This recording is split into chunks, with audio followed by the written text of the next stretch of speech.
Hialeah, there's an annual tradition where the police officers go around harassing street vendors on Valentine's Day and around Valentine's Day. As you know, for florists and street vendors who sell flowers, Valentine's Day is the most important day of the year. It's a day where they work all year to prepare for it.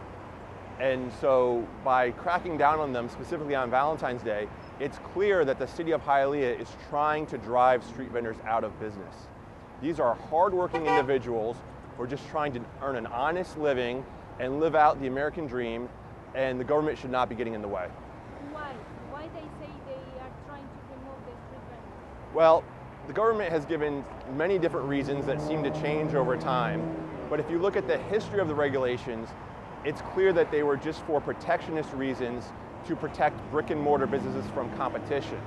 The government will say sometimes that these restrictions are for health and safety reasons, but if you look at the restrictions, many of them have nothing to do with health and safety.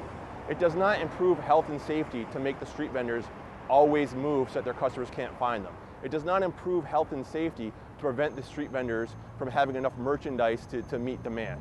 And so it's clear that these ordinances are not really about health and safety. They're about favoring one type of business over another and putting these hardworking street vendors out of business. And they also sell the license for them to come out Yes. of the street. Yes. The city of Hialeah sells licenses to street vendors. Street vendors, they pay taxes, they obey the laws, and the city of Hialeah says that it's okay to be a street vendor. But then after they sell the street vendors the licenses, they make it so that it's impossible to actually be successful as a street vendor. It's a very dirty trick that they play on them.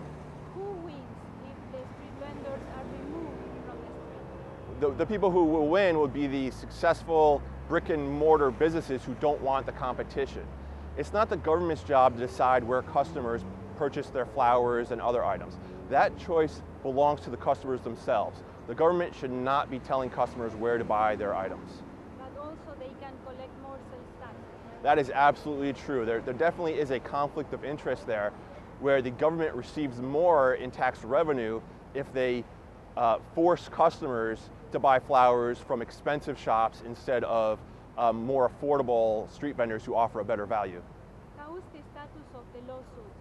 Well, we won the first part of the lawsuit, and by that I mean we convinced the city of Hialeah to remove one of the most blatantly anti-constitutional and unconstitutional provisions. There was originally a provision that prevented street vendors from being too close to a brick and mortar business that sold the same item.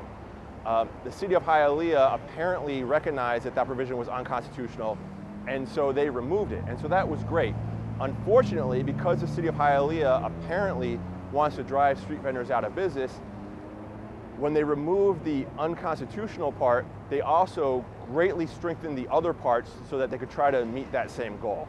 And that's very frustrating, but we're going to continue to fight. These street vendors are wonderful examples of the American dream. You know, this is the land of the free. This is the land of opportunity.